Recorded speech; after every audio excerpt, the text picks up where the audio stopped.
திரு ஸ்டாலின் அவர்களே, 2011ஆம் ஆண்டு சட்டமன்ற தேர்தல் உங்க தந்தையும் உயிரோடு இருந்தார், நீங்களும் இருந்தீர்கள். 2 பேரும் இருந்து கூட எதிர்க்கட்சி வரிசையிலே அமர முடியவில்லை.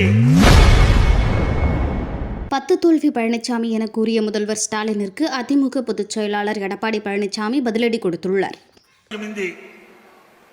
எடப்பாடி பழனிசாமி 10 தோல்வி கண்ட பழனிசாமி. திரு ஸ்டாலின் அவர்களே, 2011ஆம் ஆண்டு சட்டமன்ற தேர்தல் உங்க தந்தையும் உயிரோடு இருந்தார், நீங்களும் இருந்தீர்கள். 2 பேரும் இருந்து கூட எதிர்க்கட்சி வரிசையிலே அமர முடியவில்லை.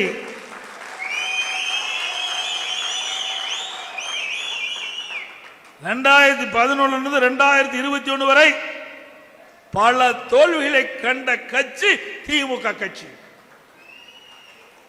அது மட்டுமல்ல, இடைத்தேர்தல் நாங்குநேரி, விக்கிரவாண்டி 2 தேர்தலிலும் நான் முதலமைச்சர் அந்த காலத்தில் வென்று காட்டப்பட்ட கட்சி அண்ணா திமுக கட்சி. அதே போல உள்ளாட்சி, கூட்டுறவு சங்க தேர்தல் எல்லாம் நாங்கள் வெற்றி பெற்று தான் இருக்கிறோம். ஏதோ கால சூழ்நிலையின் காரணமாக நிறைவேற்ற முடியாத அறிவிப்புகள் எல்லாம் அறிவித்து கவர்ச்சிகரமாக பேசி மக்களை ஏமாற்றி ஆட்சியிலே அமர்ந்து விட்டீர்கள்.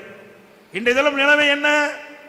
அரசு ஊழியர்கள் ஒரு பக்கம் போராட்டம், தூய்மை பணியாளர்கள் போராட்டம், செவிலியர்கள் போராட்டம், சத்துணவு அமைப்பாளர்கள் போராட்டம், விவசாயிகள் போராட்டம், போக்குவரத்து தொழிலாளர்கள் போராட்டம். இன்றைக்கு தமிழகம் போராட வேண்டிய சூழ்நிலை அந்த அமைப்புகள் எல்லாம் தள்ளப்பட்டு விட்டது. தமிழகம் ஒரு போராட்ட களமாக மாறிவிட்டது. செய்திகளை உள்ளது உள்ளபடி தெரிந்து கொள்ள ரெஃப்ளெக்ட் நியூஸை சப்ஸ்கிரைப் பண்ணுங்க.